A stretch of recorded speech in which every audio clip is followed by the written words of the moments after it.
looking for? This isn't just some random planet, Isaac. They found the source. Our window's coming up. We go now or not at all. I'm seeing mines at 2,000 meters. Targeting computer, spinning up. Here's where the fun begins. We're coming in too hot. Give me a course correction. The plates are shaking loose. We're dropping like a rock. Oh, shit.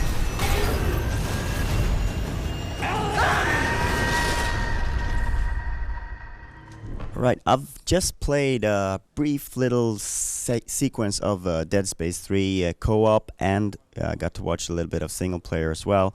And I think let's start in that end of the spectrum, because I think co-op was something that sort of caught people a little bit unaware when they first heard about it. Dead Space co-op, how's that gonna work? But what we got to see was a kind of a little bit of a different take on sort of your typical co-op experience. Can you explain a little bit what thoughts went into designing co-op in Dead Space? Sure. So, right off the bat, introducing co-op was a big deal for us. We needed to make sure we did it in a way that felt very Dead Space, felt very unique, but at the same time retain that single-player aspect that people have come to expect from Dead Space. So as you got to see in the demo today, single-player is left relatively unchanged. It's still that experience people have hopefully come to expect. There's no AI follower. You have that more isolated Isaac-centric experience. When you see somebody joining co-op, then things get really interesting. So when we decided to add it, we wanted to make sure it was additive to the experience. It wasn't just another person that shows up and randomly just is there and is another gun. We wanted the character to have flaws, backstory, and actually have an impact on what was going on in the environment. So Carver has a very unique situation going on. As you saw, he's dealing with dementia, and he's actually seeing things that Isaac doesn't get to see. So it's additive to the story. Again, you get the entire story when you play in single player, but when co-op joins, when Carver joins, you actually get more details around his perspective on the story. So we're hoping that people get to enjoy that. What I noticed, and of course I'm playing it with a developer talking to me at the same time, telling me about things, which is not exactly the same experience as you're going to get when you're playing online with your buddy. But the thing that really caught me a little bit is that the story is being told while you're playing it, and you have to sort of share each other's part of the story, trying to explain what's going on in the other person's screen, which is a really nice little twist to the co-op experience. Yeah, thanks. I mean, that was something that the team really was focused on, delivering something that was very unique and fresh and different for co-op. I think many people, as you had mentioned, weren't sure what Dead Space co-op was going to be about. So for us, it had to be, it had to have impact on the story, as I said, and it had to create a situation where you were doing something that you didn't do in another game. So as you described, imagine, you're at your house, I'm at my house. When those moments are happening, you're like, hey, are you seeing this? I'm like, no, what are you talking about? And it's just going to create, hopefully, some interesting stories for players when they play. They could talk about it afterwards, or maybe you jump in and you try it again from the other side so you can see that story. So, this game is the largest Dead Space game we've ever made by far, and I think there's a lot of interesting content and little bits and pieces that people will get to experience if they decide to team up with a friend or take it on by themselves. But there's a lot of stuff to do and see in the game. I think that's an interesting sort of a brave gameplay design choice, because you're really sort of you're leaving it in the player's hand how good an experience they're going to have out of co-op. Because if you play it with a friend who's really into it and sort of helps you along, you're going to get a much greater experience, a much grander experience. And that's sort of a little bit, it's got to be a little bit scary when you leave that into the sort of the player's hands to sort of how they will interpret that. Well, I think our hope is that when players decide to play with a friend, they're playing with somebody who's kind of... You never know that. Well, if you just let somebody jump in, and you can do that if you want, you don't know what that experience is going to be like. But if you're playing with a like-minded friend, it can actually add to kind of that immersive nature of the game.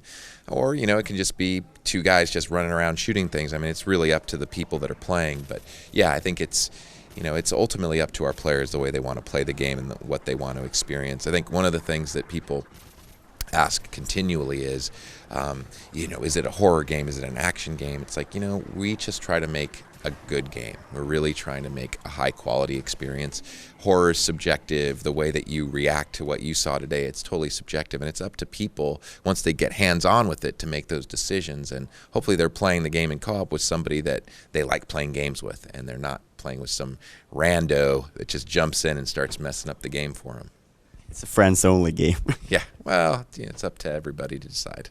So, given that you've been working on the franchise ever since the beginning, sort of, what's that journey been like, and sort of what do you feel about Dead Space today, and where it started, and what's been going on since? Well, it's been.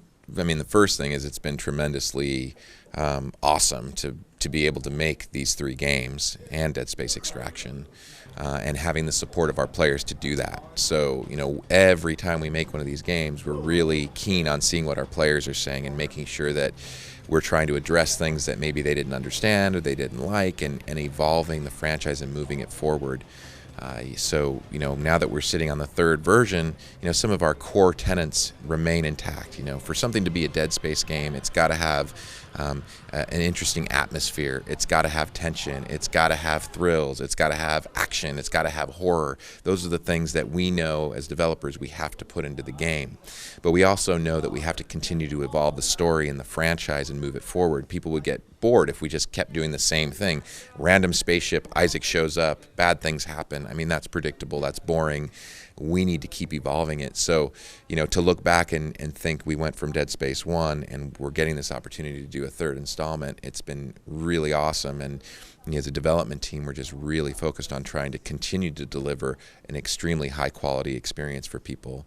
And now with this iteration, we're letting people actually have the opportunity to share it with somebody. And that was something that, from the get-go, we wanted people to be able to experience Dead Space with their friends. A lot of people don't know this, but during Dead Space 1, we actually, towards the end of development, had the ability to turn on co-op. So we tried it, and it was just 2 Isaacs running around. Obviously, at that point of the game, we weren't going to add another character. We weren't going to have 2 Isaacs.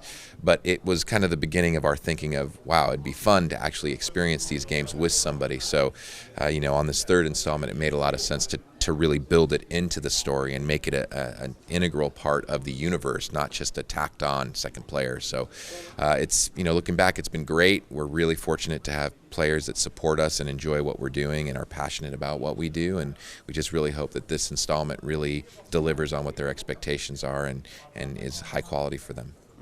So speaking of that, introducing that second character, because Isaac has been so integral to what sort of Dead Space is, what were the challenges there, and how do you feel that you sort of achieve that in sort of creating a character that's not going to feel just like, little brother or something less than Isaac? Well, the biggest challenge there, again, was creating somebody who had depth. And, as I mentioned, it's important for characters in our universe to have, or any game or any story, character has to have strengths and weaknesses and flaws and challenges, and those are things that create compelling characters in any form of media. Like if you want to get behind a character, they've got all those things. So we had to sit down and make sure we delivered those things with Carver. And, we took a lot of effort in making sure that we developed his backstory, before the game even came out. We've worked on the graphic novel to kind of give him some flavor and color and backstory, so fans that are really into our fiction can get some insight into him there. And within the game, we wanted to make sure, as you said, he wasn't just little brother or a tag-along character. He was somebody who is going on his own emotional journey, who's evolving through the game and has a very distinct personality. Maybe you don't like him at first, but as the game progresses, maybe you start to understand why he's the way he is. And by the end, we're hoping people do really appreciate kind of the journey that he's on. So we took it very seriously to create a compelling story for him, because I think our players really expect that Dead Space has depth in that area. So we put a lot of emphasis on it. So will someone who plays just single player, will they miss out completely on Carver, or will he be there in some capacity? No, you won't miss out on Carver. It'll be much like our other games, where Isaac will interact with characters from time to time, whether he sees them, as we're standing here, or over a video log, or across a room, or across a divide or something like that. You'll still see Carver. Carver will be part of the story. It's that backstory for him in particular, the stuff that you got to see in the demo that they will not see. But, there'll be conversations with Isaac and Carver. He's an important character in the story. But the important piece for us was he's not following you around like, constantly having conversations with you. If you want that single-player experience, you're getting it. So you'll see him. He'll be important, but you won't get that extra texture and backstory that you get from co-op. So I think it's what's nice about playing Dead Space in co-op is that there were a lot of mechanics that sort of lend themselves naturally to co-op. You don't have to sort of change around a lot about the gameplay mechanics. Is that something you found as well when you designed the co-op specific parts of the game?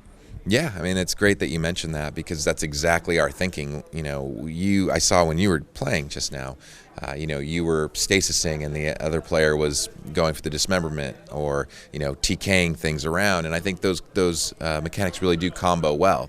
And it allows you to have kind of different roles.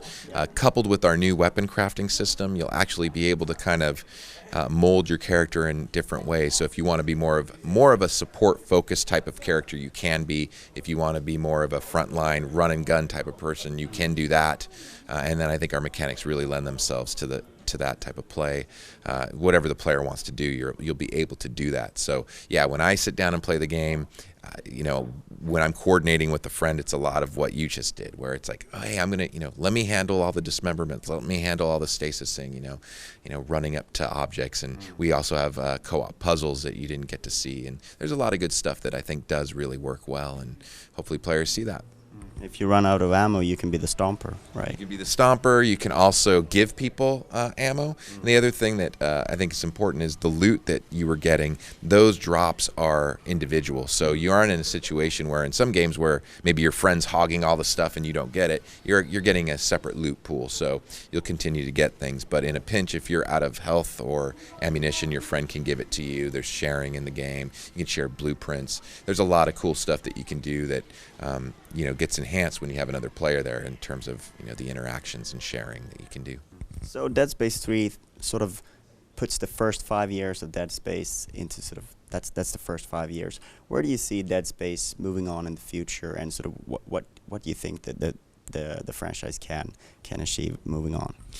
Well, Dead Space it's a big universe, and there's a lot of different characters in the universe. I mean, introducing Carver was important for us because we want to show that there's breadth and depth within the universe. I think there's a lot of stories left to tell within the Dead Space universe, and Isaac is one of many interesting characters out there. So depending on how people feel about this game, and if they continue to enjoy them and support them, I could see us doing all kinds of cool different things with Dead Space. But at the heart of whatever makes a Dead Space experience, it's going to have the following: really great atmosphere, tension, thrills, excitement, action, and horror. That's what Dead Space has, and that's what we need to continue to make sure is there for our players. All right. Thank you very much for your time. Thanks. It's happening again. Everyone's dying around me. We're the only hope standing out